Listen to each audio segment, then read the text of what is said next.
नमस्कार दोस्तों।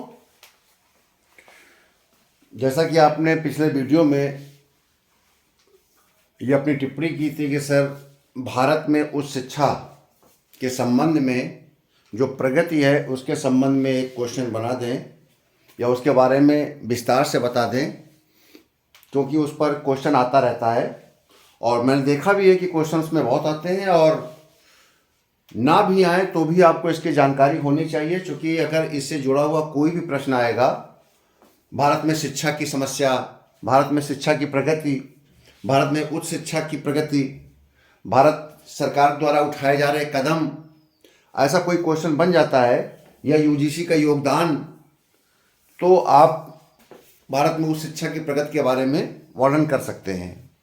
तो देखिए, भारत में उच्च शिक्षा की वर्तमान स्थिति, उससे मैंने उत्तर प्रदेश की भी स्थिति को भी जोड़ दिया है और उसकी चुनौतियां और सरकार के द्वारा उठाए जा रहे कदमों को मैं संक्षेप में आज डिस्कशन करूंगा। देखिए, कुछ मैंने आंकड़े निकाले हैं, ढूंढे हैं, सर्च किए हैं, उनको आप एक डायरी में, एक कॉपी में लिख लीजिएगा, उसको याद कर लीजिएगा। देखिए, भारत में कुल विश्वविद्यालय 1168 हैं।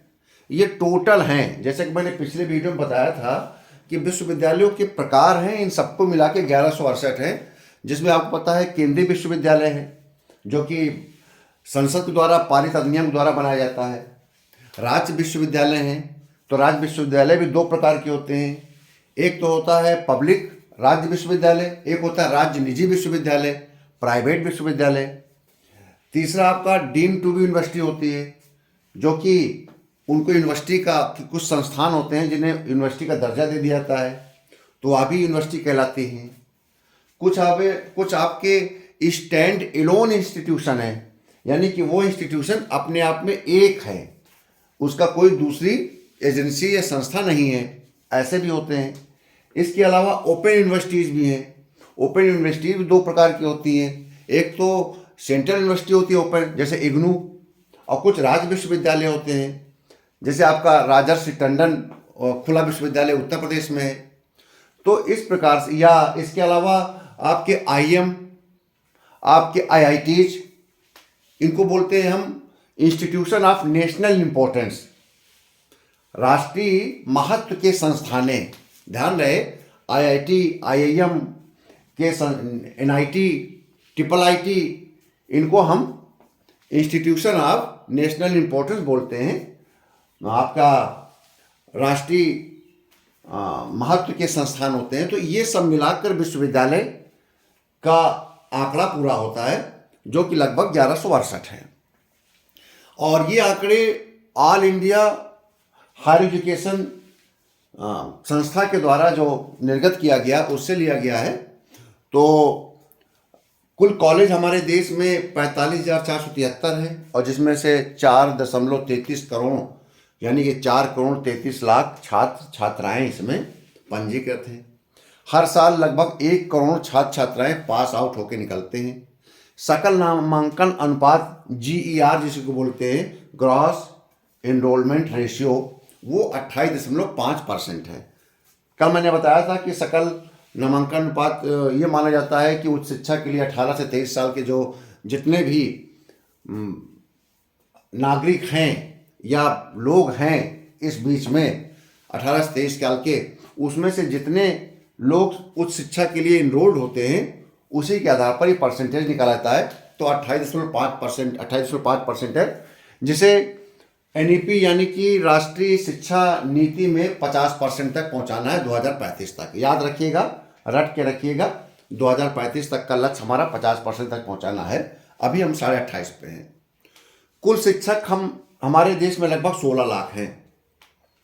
ऐसे उत्तर प्रदेश में उच्च शिक्षा की प्रगति, All India Survey of Higher Education 2021-22 के अनुसार लेटेस्ट रिपोर्ट यही है, जिसमें कुल विश्वविद्यालय 75 है हमारे उत्तर प्रदेश में, जो कि पूरे भारत में सर्वाधिक हैं।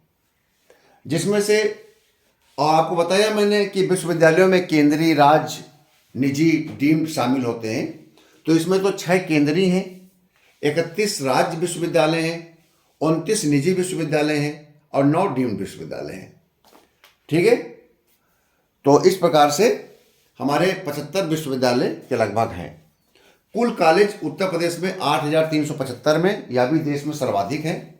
और यहाँ पर लगभग 69 लाख छात्र छात्राएं पंजीकृत हैं। ठीक, तो ये आप आंकड़े दे देंगे वर्तमान स्थिति को लेकर, तो एक इम्पैक्टेबल आपका आंसर बनेगा। और ऐसा प्रश्न आ जाता है तो आपको अच्छे से अच्छे नंबर मिलेंगे, मुझे पूरा विश्वास है, क्योंकि बहुत ही शोध, बहुत ही गहन अध्ययन करने के बाद ये डेटा निकल के आते हैं। क्योंकि ये सब डेटा सामान्यतः किताबों में नहीं मिलते हैं और न ही इनकी बहुत ज़्यादा ज़रूरत होती, क्योंकि एक विशेषज्ञ परीक्षा है, किसी एक पर्टिकुलर एक ऐसा एग्जाम है जिसके लिए अलग से कुछ तथ्यों को इकट्ठा करना पड़ता है। तो मैंने ये आपके सर्च किए हैं। अब आता है उत्तर प्रदेश या भारत में उच्च शिक्षा की प्रमुख चुनौतियाँ।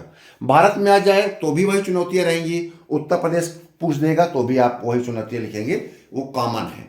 तो मैंने कुछ हेडिंग आपके सामने लिखा है, अगर आपने केवल यही हेडिंग को ही केवल लिख दिया तो आपको पूरे नंबर मिलेंगे। क्योंकि इतना निकाल कर इतने हेडिंग लिखना भी कोई आसान काम नहीं होगा। बहुत से लोग तो 2 ही 3 हेडिंग को विस्तार से लिखाते हैं तो भी अच्छे नंबर मिल जाते हैं। यहाँ तो लगभग 15-16 पॉइंट हैं। जैसे गुणवत्तापूर्ण शिक्षा, एक तो यही कि हमारे यहाँ गुणवत्तापूर्ण शिक्षा नहीं है, विश्व स्तरीय मानकों की कमी है, जो अन्य वैश्विक स्तरीय जो टॉप यूनिवर्सिटीज़ हैं जिस प्रकार के स्टैंडर्ड अपनाए जाते हैं वह हमारे शिक्षा संस्थाओं में नहीं है। व्यवहारिक एवं कौशल आधारित शिक्षा कमी, यह भी आपको पता है कि स्किल्ड बेस्ड एजुकेशन नहीं है, केवल सिद्धांत बेस्ड एजुकेशन है। काम करते हुए शिक्षा नहीं कराई जाती है, बल्कि किताबों से पढ़ा दिया जाता है, उसको स्किल के द्वारा उसको नहीं सिखाया जाता। प्रशिक्षित फैकल्टी की कमी है, शिक्षक भी उच्च गुणवत्तापूर्ण और बहुत अधिक प्रशिक्षित नहीं होते हैं, सीधे एग्जाम दिया कंपटीशन का और पढ़ाने आ गए। अनुसंधान और नवाचार की कमी, रिसर्च एंड इनोवेशन की कमी है, फंड की कमी हमारे देश में। अभी हम नीचे बताएंगे कि कितना फंड आ रहा है, 0.7% GDP का है, जबकि 1.7 या 1.8% होना चाहिए जो कि वर्ल्ड में है। अंतर्राष्ट्रीय सहयोग की कमी, इंटरनेशनल कोलैबोरेशन नहीं होते हैं, विभिन्न R&D के द्वारा विभिन्न अंतर्राष्ट्रीय रिसर्च डेवलपमेंट एजेंसीज के साथ सहयोग होना चाहिए, उनका हमें सहयोग लेना चाहिए। वहाँ पर किस प्रकार से शिक्षा को बढ़ावा दिया रहा है, किस प्रकार से स्किल बेस्ड शिक्षा है, वर्क बेस्ड शिक्षा, इसको भी हमें विचार करना चाहिए। अनुदान एवं वित्तीय सहायता की कमी, गवर्नमेंट इतना मजबूत नहीं है कि हमको बहुत ज़्यादा ग्रांट और फाइनेंशियल असिस्ट कर सके। सरकारी फंडिंग का अभाव, यह भी है। प्राइवेट संस्थाओं की ऊंची फीस, प्राइवेट इतनी ऊंची फीस लेते हैं कि हमारे देश के जो अच्छे से अच्छा जो छात्र है या अधिक से अधिक जो 18 से 23 साल के बीच में हायर एजुकेशन की स्थिति में छात्र छात्राएँ हैं, वो एडमिशन नहीं ले पा रहे हैं ऊंची फीस कारण। छात्रवृत्ति की कमी, अगर अधिक से अधिक छात्रवृत्तियाँ सरकार के द्वारा दी जाएँ या नेशनल इंटरनेशनल एजेंसीज के द्वारा दी जाएँ तो हायर एजुकेशन को बढ़ावा मिलेगा। इंटर्नशिप एवं इंडस्ट्री एक्सपोजर का अभाव, आज बहुत इंडस्ट्रीज हैं और बहुत सी संस्थाएं हैं जिसमें इंटर्नशिप और इंडस्ट्री एक्सपोजर नहीं दिया जाता। इंजीनियरिंग कॉलेजेस, ITIs, पॉलिटेक्निक्स से जो छात्र छात्राएं निकलते हैं उनको सीधे देश के जितने भी इंडस्ट्रीज हैं उससे उनको जोड़ना चाहिए, वहाँ पर जाकर उनको प्रशिक्षण दिया जाना चाहिए। गवर्नमेंट के द्वारा भी अपना योगदान देना चाहिए और इंडस्ट्री द्वारा भी स्टिपेंड देना चाहिए। वैसे भारत सरकार ने इस नीति को इसी साल लागू किया है कि युवाओं को इंडस्ट्री से जोड़कर उनको ट्रेनिंग दिया जाएगा। तकनीकी सुविधाओं की कमी, टेक्निकल फैसिलिटीज़ भी कमी है, तकनीकी शिक्षा में निवेश कमी। हायर एजुकेशन और टेक्निकल एजुकेशन में ज़्यादा से ज़्यादा सरकार को निवेश करना चाहिए, तो वह भी एक कमी है। शिक्षा में सिद्धांत पर अधिक बल, जैसे मैंने कहा शिक्षा किताबी शिक्षा दी जाती है, कौशल पर नहीं ध्यान दिया जाता है, यानी कि उनको काम कराते हुए इंडस्ट्री में उनको एक ज्ञान दिया जाना चाहिए। वर्क ट्रेनिंग ऑन जॉब होना चाहिए उनकी शिक्षा का बल। सामाजिक और आर्थिक असमानता, यह भी सत्य है, सामाजिक और आर्थिक असमानता के कारण हायर एजुकेशन में लोग नहीं जा पाते हैं। ग्रामीण और शहरी अंतर, इसका प्रभाव है।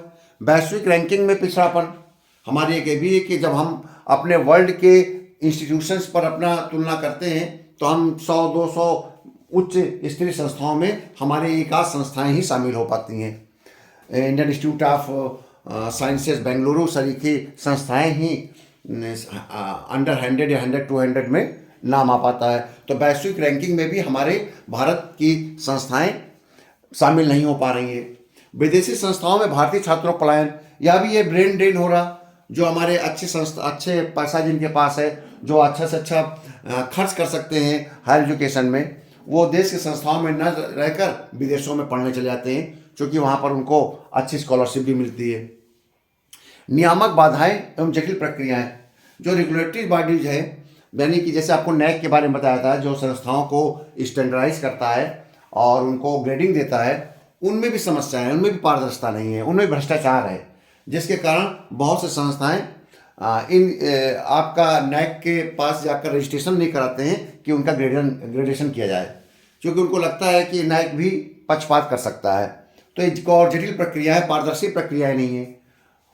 तो यह भी एक समस्या है कि अगर निष्पक्ष तरीके से अगर उनका ग्रेडेशन किया जाए तो बहुत सी संस्थाएं सामने आएंगी और अपने आप को एक्सलेंस पर लाएंगी। अगला है नियुक्ति, मान्यता और वित्तीय मदद में भ्रष्टाचार। टीचरों के अपॉइंटमेंट हैं, उनका नैक के द्वारा जो मान्यता दी जाती है, जो वित्तीय मदद दिया जाता है, यह भी कहा जाता है कि उसमें भी पारदर्शिता नहीं रहती है। उसमें भी विभिन्न प्रकार के चयन की प्रक्रियाएं हैं और एक नेक्सस बना हुआ है और उन्हीं के द्वारा चयन किया जाता है, उन्हीं लोगों में चयन किया जाता है। तो एक यह भी है कि इस पर भी यह भी कारण है कि हमारे देश में उच्च शिक्षा या प्रदेश में उच्च शिक्षा में ये समस्याएं आ रही हैं। अब आता है कि हम सुधार के लिए क्या करें। तो जब आपका पेपर में आए तो आप लोग तो सब सीनियर हैं और पहले से शासकीय सेवा में हैं और काफ़ी उम्र प्राप्त कर चुके हैं, तो जो चुनौतियां होती हैं उन्हीं को ही हम सुधार के रूप में परिवर्तित कर देते हैं जब आंसर लिखते हैं। तो ये जो 16 पॉइंट है, इन्हीं को आप उल्टा कर दीजिएगा तो सुधार हो जाएगा।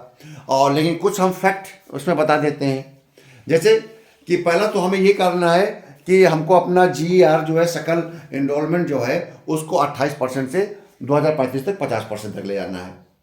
हमारी सरकार ने कोशिश किया है कि 20 संस्थानों को उत्कृष्ट संस्थानों में शामिल कराना है, यानी कि हमने छांट रखा है कि देश के ऐसे 20 संस्थान हैं जिनको हम उत्कृष्ट संस्थान, इंस्टीट्यूशन ऑफ एक्सलेंस, अंतर्राष्ट्रीय स्तर पर ले जाएंगे। इसमें से 10 सरकारी संस्थान और 10 निजी संस्थानों को कहा गया है। कोशिश करनी चाहिए कि राष्ट्रीय डिजिटल लाइब्रेरी स्थापना की जाए। जब राष्ट्रीय डिजिटल लाइब्रेरी स्थापना हो जाएगी तो देश के अगर 4 करोड़ छात्र छात्राएं पढ़ रहे हैं तो उन तक पूरी सामग्री, स्टडी की पूरी सामग्री, सारा स्टडी मटेरियल उनके मोबाइल लैपटॉप में पा जाएगा। तो और जिसके कारण शिक्षा की गुणवत्ता होगी और हर प्रकार के रिसोर्सेज मिल जाएंगे। अगला है शिक्षा को गुणवत्ता को बढ़ाने के लिए, अद्यतन बनाने के लिए राष्ट्रीय उच्चतर शिक्षा योग्यता फ्रेमवर्क एक यह भी किया गया है। National higher education eligibility framework बनाया गया है। और अगला पॉइंट है अनुसंधान एवं नवाचार में GDP को 0.7% से बढ़ाकर 1.8% तक करना। जैसे हमको बोलते हैं R&D, रिसर्च एंड डेवलपमेंट, यहाँ है रिसर्च एंड इनोवेशन। हमारे देश की GDP का 0.7% पर खर्च होता है, जबकि विश्व में औसतन 1.8% खर्चा होता है। ठीक है, लगभग 2 गुना से ज़्यादा। तो हमको अभी 1.8 तक के औसत तक पहुंचना का कोशिश करनी चाहिए, ताकि हमारा जो हायर एजुकेशन गुणवत्तापूर्ण हो पाए। R&D पर फोकस करना चाहिए, ज़्यादा से ज़्यादा रिसर्च एंड डेवलपमेंट पर करना चाहिए।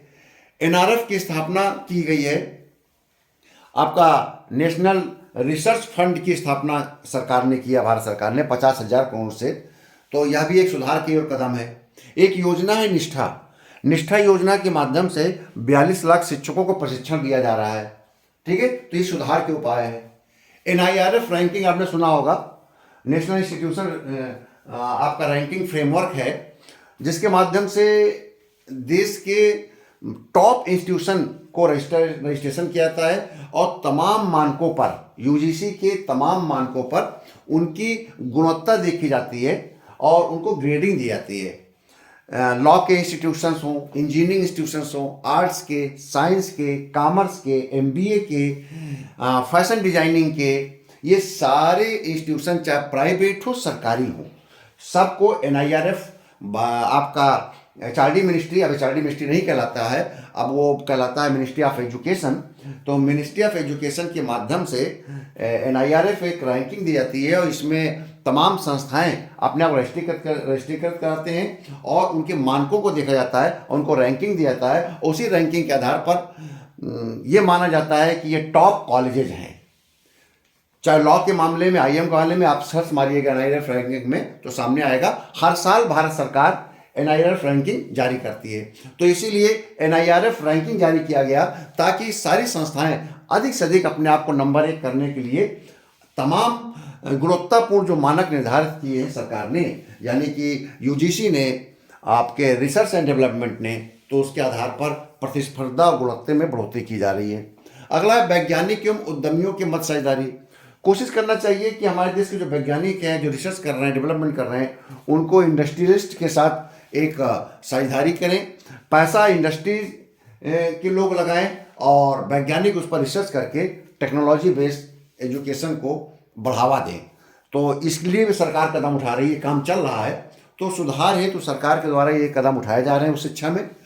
तो मेरा ये मानना है कि आपको ये प्रश्न बहुत अच्छे से समझ में आ गया होगा, और आप अगर ये हेडिंग को अच्छे से लिख देंगे और ये प्रश्न बन गया तो 20 नंबर का प्रश्न बनेगा या 10 नंबर का बनेगा, तो मेरा पूर्ण विश्वास है कि आप पूरे अंक प्राप्त करेंगे।